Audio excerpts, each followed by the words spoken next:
jël na ko mu mel ni comme Clédor c'était prévisible.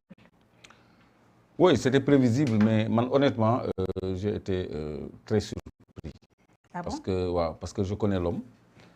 Et je me suis même risqué à parier qu'il ne rejoindrait pas Benno Bokk Yaakaar. Parce que quand même, le président Pape Diop, ñëpp ko xam ci responsabilité ak ci ancrage am ci opposition. Parce que man, je suis dans un cadre politique.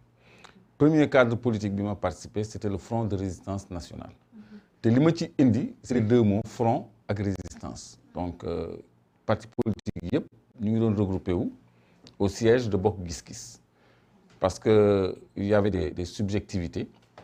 Il y a des gens qui voulaient dem siège au PDS, par exemple. Il y a des gens qui voulaient dem siège au PASTEF. Il y a des petites bisbilles là entre politiciens. Il a fait l'unanimité en offrant son siège et sa logistique à toute l'opposition de l'époque. Donc, c'était un très large front qui a mené des combats pendant 3 ans. Nga gis moom mu doon contribuer financièrement, logistiquement ci toutes les luttes qu'on avait entamées. Ma gis aussi benn moment, surtout en 2019, mu am benn contentieux bu exacerbé ak Macky Sall. Donc te man dama am chance xam ko wax dëgg yàlla am ak moom coloré di waxtaan ak moom ci Sénégal. Ma gis nit koo xam ni dafa jiital intérêt Sénégal ba noppi dafa ancré ci opposition. Donc man xalaatuma woon ni lecture am dana ko may mu rejoindre camp au président Macky Sall parce que président Macky Sall askanu Sénégal daf ko won gannaaw.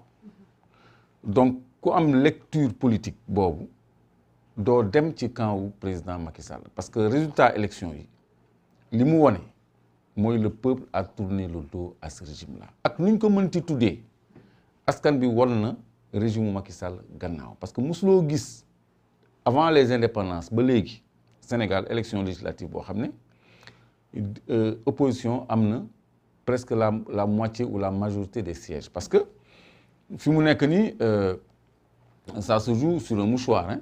Opposition 80 pouvoir 82 yoo xam ne dañ ko lijjanti parce que man j'avais donné les résultats la veille. Comment ça?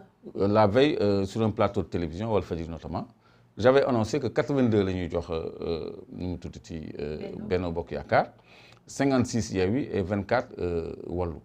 Les autres ku nekk 1. Et même les valeurs relatives 46,34% waxoon naa ko. Donc parce que c'est un papier qui avait été donné à Ali Sireba yoo xam ne dañ ko calé woon ba pare te loolu la ñu mujj publier. Donc l'histoire nous a donné raison, le temps plutôt nous a donné raison. Donc je disais donc kenn musul gis opposition bu am 80 députés, presque la moitié des sièges, ak 3 yoo xam ne dañu supposé favorable à l'opposition, dont un de moins muy Pape Diop. Léegi il y a 2 autres qui restent. L'opposition pourrait se retrouver avec 82 sièges contre 83, c'est assez serré. Loolu musul am. Les 2 autres aussi pour se positionner en non aligné aussi. Waaw, tout est possible. Tous les cas de figure sont envisageables. Mais dama bëgg a wax rek malgré ce score là ci ay résultats yu ñu contesté, l'opposition n'a pas jubilé. Par contre ki nga xam ni moo perte majorité am bay lijjanti ay 1 siège 2 sièges kooku moo nekk di jubilé. Yow nga dégringoler à ce point là musuñu am régime bu am si peu de voix ba noppi di jubilé. Donc ça veut dire que ñoom deewoon nañu. Donc quand on n'a pas cette lecture nga dem dans ce camp là parce que de toute façon le camp de Macky Sall c'est fini, c'est un navire qui coule. Gaal guy dig nag ku ci dugg boo labee yaa tooñ sa bopp. Parce que fi mu nekk nii li xew li bees Sénégal mooy le peuple a pris le pouvoir. Le peuple a pris le pouvoir parce que fi mu nekk nii peu de gens osent transhumer vers l'APR et Benno Bokk Yaakaar. Président Pape Diop, il a dû prendre son courage à 2 mains parce que boo xoolee son discours sax c'est un discours très très offensif, très guerrier, comme s'il y a un problème avec le reste de l'opposition. Approche boobu dama ko xaw a déplorer parce qu'on ne tire pas quand même sur l'opposition aussi gratuitement. Permettez-moi de vous relancer Clédor.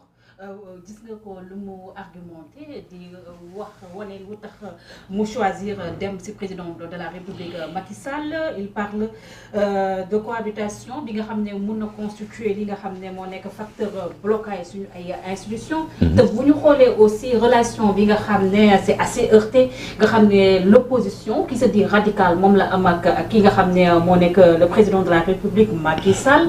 Est-ce que mënuñ ko jox aussi foofu raison parce que finalement on parle plus d'adversaires mais dafa mel ni ay ennemis ñoo nekk aussi ci langum politique bi finalement est-ce que choisirul la bonne marche du pays.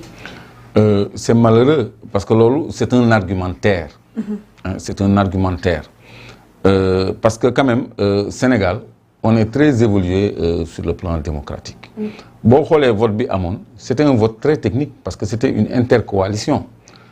ci yenn localités yi da ngay voté Wallu ci yenn localités yi da ngay voté Yewwi mais les gens ont compris ça déchets yi bëriwul c'est très négligeable donc Sénégalais yi dañu opérer un vote très technique buy wane ni am nañu maturité démocratique kooku muy benn ñaareel bi le vrai problème c'est-à-dire boo xoolee le ton des discours le ton va-t-en-guerre il y a pas de guerre on vient d'élections yoo xam ne ay résultats am na l'opposition Yewwi Wallu parce que ñoo remporté la palme garder seen sérénité defuñu recours yëngaluñu ñu ngi ni tekk ba noppi dañ leen sàcc tout le monde a vu ce qui s'est passé dans le Fouta les bourrages d'urnes les transferts d'électeurs et tout ça les PV non signés ak le déni de justice le fait que Alice Reba se soit rendu coupable d'entrave à la justice en refusant aux représentants de l'opposition aux mandataires de l'opposition ñu xool vérifier les PV yi nga xam ni amul à son verso ay signature ni cachet ni rien du tout donc loolu dañ leen ko bañal malgré tout ça ils ont quand même 80 députés plus 3 yu doon lang moins 1 maintenant parce que Pape Diop dem na donc il y a une possibilité d'engranger encore 2 voix supplémentaires léegi 2 sièges plutôt supplémentaires donc léegi loolu laajul benn animosité wala benn virulence ci discours li tax nit ñi di agité wu nii di wax avec beaucoup de passion loolu en général ci opposition bi lañ ko doon séntu parce que opposition bi moom la ñu léser moom la ñu sàcc ñoom la seen dënn waroon a tàng mais fi mu nekk nii xam nga lan moo xew nit ñi dañoo tiit en face il n'y a aucune sérénité et ça se voit à travers cette conférence de presse amul benn sérénité man le président Pape Diop je l'ai connu posé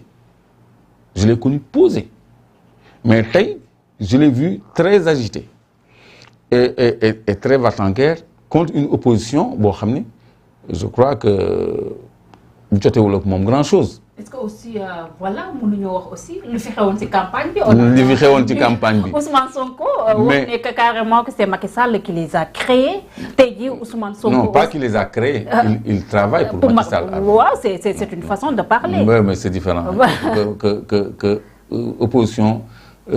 Une certaine opposition travaille pour Macky Sall. Donc léegi lii dafa corroborer loolu mais man li may wax li tax ñu tiit ñu manque sérénité parce que actuellement la majorité ne leur est toujours pas acquise en cas d'installation du bureau de l'Assemblée nationale. Ils ont une majorité relative. La majorité relative c'est la moitié des voix plus X c'est-à-dire de 83 voix jusqu'à 98 voix tu as une majorité relative. Au-delà de 98 voix, à partir de 99, tu as une majorité absolue. Moi, j'ai vu une certaine presse dire, avec l'adhésion de Pape Diop, du président Pape Diop, Benno Bokk Yakaar obtient la majorité absolue. C'est pas vrai. Majorité absolue, c'est à partir de 99. Maintenant, quand tu as 82, comme avec Benno, c'était une majorité simple. Donc, majorité relative, ça ne te permet pas, par exemple, de voter des lois organiques. Ça ne te permet pas de voter des lois constitutionnelles. Donc, nous allons changer la constitution outre que par un référendum. Alors qu'à partir de 99 sièges, nous allons changer la constitution, nous allons voter des lois organiques, Donc, Benno n'a encore pas le pouvoir législatif. Ce qui est à surveiller de près, moi, le jour du vote de l'installation du bureau. Heureusement que ce vote se fait par bulletin secret dans l'urne. On aura beaucoup de surprises. Parce que le camp de Benno Bokk Yaakaar s'est fissuré. Man su ma jege woon président Pape Diop du fa mës a dem parce que foofu dina am ñu fa jógee ñëw ci ñun. Et ils vont l'exprimer par le vote. te loolu yàggatul. Quand on va voter pour le bureau de l'Assemblée nationale, les gens vont être surpris parce que le bulletin est secret. C'est comme les isoloirs là, gars yi jox nit ñi seen xaalis ñu dem ci isoloir ba def lu leen neex daal di génn foofu kenn xamul parce que le vote est secret. Donc vote à main levée sax moo war a jeex Assemblée nationale parce que quand c'est important le vote doit être secret comme installation bureau. Ba noppi le jour de l'ouverture de l'Assemblée nationale, la première session, le président de l'Assemblée nationale, parce que l'Assemblée n'a pas encore un président, c'est le député le plus âgé qui va siéger en tant que président de l'Assemblée nationale. Et le député le plus âgé actuellement, c'est Abdoulaye Wade. Mais voilà, il est handicapé aussi par son âge aussi. Non, il est avantagé par son âge parce que ça fait de lui le président de l'Assemblée nationale le temps que le bureau soit formé. Donc, Lolo, c'est lui qui va diriger les travaux et il aura son mot à dire.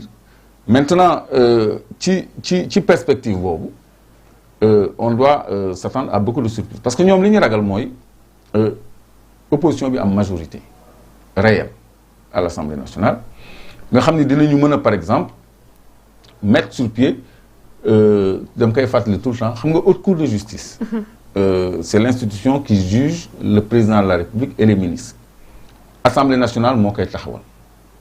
Assemblée nationale mën na taxawal haute cour de justice interpeller directement le président de la République ci ay malversations yi nga xam ni mu ngi fi bi mu ñëwee ba tey. Donc mën na interpeller aussi ay ministres ci ay dossiers yoo xam ni ça fait déjà l'objet de rapports de corps de contrôle comme IGF pour Mame Mbaye Niang, Inspection générale des finances, comme OFNAC pour Cheikh Omar Anne ak ñeneen ñoo xam ni ils ont déjà été épinglés. Assemblée mën na aussi commettre ay commission d'enquête parlementaire. Par exemple suñu 1000 milliards Covid yi fu mu dugg suñu 766 milliards ci bënd bi inondation yi fu mu dugg et cetera. Il y a plein de dossiers y compris ay ArcelorMittal ak ay Petrotim ak ça c'est le président de la République et son entourage. Donc ñoom loolu la ñuy ragal. dinañ si ñëw mais Clédor le fait que Pape Diop rejoindre ki nga xam ne mooy le président de la République Macky Sall bu ñu xoolee Pape Diop parcours mun nañu wax ne carrément famille libérale bi rek moo retrouvé wu ak tamit Pape Diop par rapport ak combat yi nga xam ne mënee na ko bien vrai que mu ngi doon wax ne si biir opposition bi la nekk mais finalement est-ce qu'il était réellement dans l'opposition parce que sànq gis nga ko sànq yaa ngi wax di def analyse par rapport ak discours vente à guerre bi nga xam ne mu ngi koy def maintenant vers ñi nga xam ne ñoom lay tuddee l'opposition radicale di wax ne carrément il faut que ñuy arrêter di manipuler la jeunesse du pays inconsciente pour la bonne marche de ce pays. Clédor. waaw loolu c'est un discours vraiment malencontreux parce que moom soxlawul ci période bi mu nekk nii. di ubbi yeneen front c'est inutile pour lui parce que moom peut-être am na objectif bu muy viser. mais nag mën na tegee opposition bi na jéem a expliquer opinion bi lan moo tax moom nee na président Macky Sall mën na gouverner par ordonnance cohabitation mën na nekk facteur de blocage ak yooyu bon loolu c'est à remettre en cause parce que cohabitation mooy lan mooy incontournabilité opposition dans la gestion même de l'exécutif au-delà du législatif parce que tey jii président Macky Sall ba léegi amul majorité absolue majorité relative la am fi mu nekk nii boo compter le nombre de ses sièges actuellement c'est 83 la moitié plus 1 donc la plus petite majorité la am absolue parce que c'est de 83 à 98 il n'a même pas 84 donc léegi quand on passe au vote loolu moo tax ñu tuddee ko majorité relative parce que boo amee 2 personnes de son camp qui ne votent pas pour lui rek il perd la majorité dans le vote. S'il y a 2 personnes qui changent de groupe parlementaire, et parce qu'en matière de coalition, c'est pas réglementé comme pour les partis politiques. Nit mën na jógee coalition Benno Bokk Yaakaar ñëw coalition Yewwi Wallu donc loolu kenn légiféré wu ci donc cas de figure yooyu bu amee surtout les mécontents yi nekk ci parti ça va faire basculer la balance de l'autre camp. Donc loolu mooy li nga xam ne lu ñu war a sóoraale donc gouverner par ordonnance loolu day fekk vraiment mu am un blocage institutionnel ñun demaguñu fenn. Pourquoi envisager le pire? Pourquoi ne pas envisager le meilleur? C'est-à-dire une assemblée équilibrée nga xam ni des prises de position concertées, le renforcement des lois, des réelles propositions de loi à l'Assemblée nationale, comme la loi criminalisant les LGBT, comme la loi sur le code minier, le code pétrolier, le code général des impôts, le code des investissements, etc., etc. Comme la loi sur les OGM bi nga xam ni dañ ko dugal et c'est attentatoire à la santé et à la consommation, à l'agriculture du Sénégal. Arbitrage budgétaire yi nga xam ni assemblée loolu mooy rôle am en plus du contrôle des dépenses de l'État loolu lu positif la war a doon ci législature bi. Donc on ne doit pas crier au scandale comme si loolu musiba lay doon boo xam ne et on nous fait peur avec la gouvernance par ordonnance. Parlons-en gouvernance par ordonnance. Ouais. Covid paf loi d'habilitation la ñu defal Macky Sall loi d'habilitation 1000 milliards aucun compte rendu. On a modifié l'article 69-29. Mais c'était une situation exceptionnelle. D'accord. On y a greffé des mesures exceptionnelles comme la modification de la loi 69-29 parce que état d'urgence ak état de siège, surtout état de siège, c'était de la prérogative spécifique de l'Assemblée nationale. Président Macky Sall dafa jël état d'urgence, état de siège, téye ko ci boppam dindi ko ci pouvoiru Assemblée nationale. Loolu ba léegi mu ngi ko téye. Même ci législature bi mu ngi ko téye loolu dañ ko war a delloo Assemblée nationale loolu mooy gouverner par la force maanaam rocci ay prérogatives Assemblée nationale ba noppi loi bu mu bëgg a voter ni da koy voter procédure d'urgence loi sur les OGM ban urgence la am bu ñu koy voter procédure d'urgence loi bi nga xam ne day criminaliser ay manifestations ay destruction de biens appartenant à autrui ban urgence la am buñ ba ñu koy voté loo par urgence kii bi constitution bi mu soppi dugal parrainage par urgence la ko voté sans débat donc yooyu bu fekkee ni am nañu assemblée bu équilibrée dootul am mais loolu kenn waru ko ragal tout le monde doit le souhaiter pourquoi on veut nous faire croire que ça va être le déluge pourquoi on tire sur l'opposition c'est pas normal li am mooy une vitalité de la démocratie nga xam ni fu mu nekk nii assemblée kenn dootu fa buur di bummi parce que y a l'équilibre ba noppi nag 80 députés ku ci nekk bu jëlee 3 minutes de temps de parole rek c'est 3 heures de temps c'est 4 heures de temps 3 fois 6 ils sont 80 hein 3 fois 8 24 240 oui 83 maintenant pour Benno Bokk Yaakaar ça fait 240 minutes sans compter les présidents de groupe donc le débat parlementaire il va être très sérieux te boobu moytuwul waa Benno suñu imprimer une certaine qualité au débat parlementaire ils vont déserter l'Assemblée nationale ils vont s'absenter parce qu'ils ne vont pas pouvoir techniquement soutenir les débats qui vont venir débats yi ñëw ñoom duñ ko mën a atteindre parce que fi mu nekk nii am nañu véritable assemblée dañuy wax suñu position ba noppi l'opposition va peser sur la balance et il y aura des propositions de loi assemblée dina am réellement l'initiative des lois parce que toujours dañuy wax l'assemblée a l'initiative des lois mais Sénégal il y a que des projets de loi adoptés en conseil de ministres donc yooyu yu ñu war a dindi la allez-y Clédor voilà parce que adopter un projet de loi en conseil de ministres loolu sax bokkul ci séparation du pouvoir en plus assemblée nationale bu voté benn loi mais est-ce que xam nga loi bi avant muy exécutoire faut que président def décret de promulgation quand une loi est soumise à promulgation ça veut dire que dañ ko lié ak décret foofu assemblée bi amul vraiment séparation des pouvoirs ak indépendance boobu parce que lépp lu mu dogal bu président deful décret de promulgation du jàll donc promulgation ci boppam moo war a tëb te yooyu c'est des projets c'est des propositions de loi qu'on doit mettre sur la table même dans la loi la loi électorale par exemple am na benn disposition boo xam ne dañ ci laxas décret dañ ni la loi dispose de ça un décret est chargé de l'organisation de ceci yooyu moo war a deñ yooyu moo war a deñ donc loolu opportunité la pour opposition bi vraiment mu peser sur la balance en matière d'initiative des lois en matière de contrôle de l'exécutif et en matière de reddition des comptes. Loolu ça sera facile pour l'opposition.